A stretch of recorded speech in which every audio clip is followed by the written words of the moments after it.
Assalamualaikum Bu Bidan. Waalaikumsalam, silahkan masuk Ibu.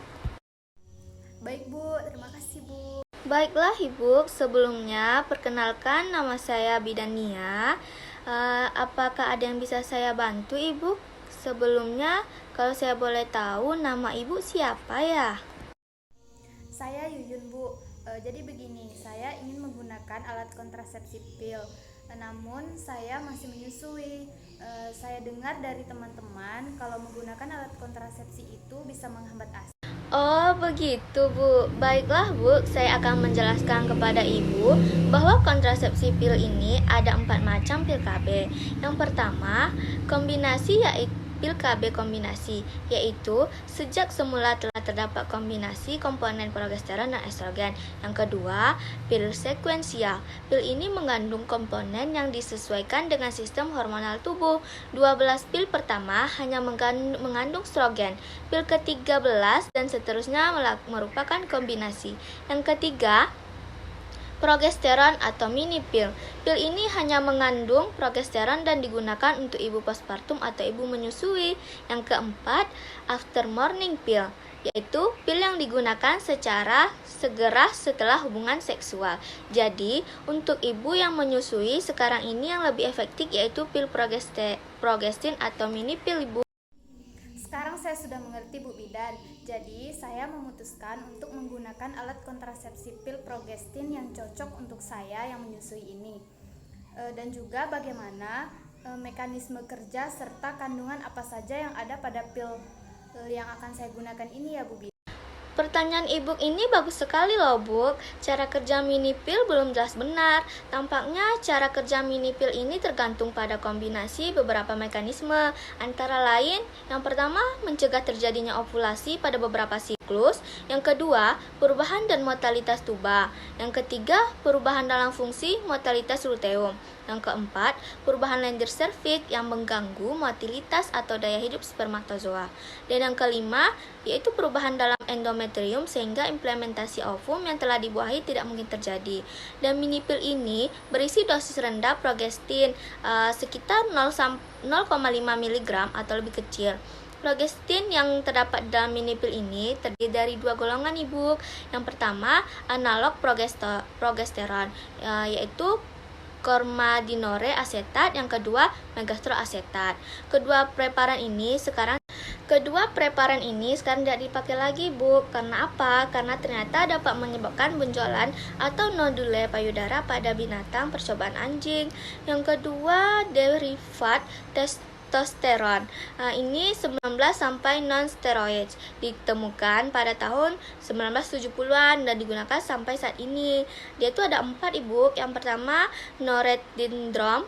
Yang kedua, norgestrel. Yang ketiga, etinodiol. Dan yang keempat, linesterol. Apakah ada yang ingin Ibu tanyakan lagi, Bu? Iya Bu Bidan, bagaimana dengan keefektivitasannya ya Bu? Apakah pil KB ini sangat efektif untuk menjarakkan kehamilan? Soalnya kemarin teman saya juga menggunakan pil KB, namun akhirnya hamil juga Bu. Itu apa ya? Baiklah Ibu, saya akan menjelaskan keefektivitas dari pil KB ini Bu.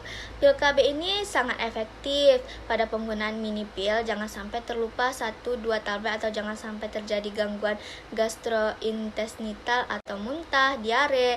Karena akibatnya memungkinkan terjadinya kehamilan yang sangat besar Ibu. Karena penggunaan obat-obat mukolitik asetilsisten bersamaan dengan mini pil ini perlu dihindari. Karena mukolitik jenis ini dapat meningkatkan penetrasi sperma sehingga kemampuan kontraseptif dari mini pil dapat sangat terganggu. Agar didapatkan kendala yang tinggi, maka yang pertama Ibu jangan sampai ada tablet yang lupa. Tablet digunakan pada jam yang sama ya Bu, seperti pada jam malam hari saja atau pada siang hari, pagi hari. Kemudian senggama sebaiknya dilakukan 3-20 jam setelah penggunaan mini pil. Mungkin penyebab dari teman Ibu yang hamil itu, dia mungkin tidak meminum pil dengan waktu yang sama Ibu. Atau mungkin bisa jadi dia lupa meminum pilnya. Kalau begitu bagaimana cara meminum pil KB ini ya Bu? Saya pernah menonton di TV tentang efek samping dari mini pill ini. Katanya adanya pola haid yang berubah serta penambahan berat badan. Bagus sekali, Bu. Wawasan Ibu sangat luas tentang efek samping itu memang benar, Bu. Tapi tidak semua yang menggunakan pil itu menemukan efek samping, Bu. Tapi jika Ibu menemukan gejala seperti yang Ibu sebutkan tadi, Ibu bisa segera ke pelayanan kesehatan terdekat untuk mengganti kontrasepsi jenis lain. Oh ya, Ibu tadi bertanya bagaimana cara meminum pilnya ya kan, Bu?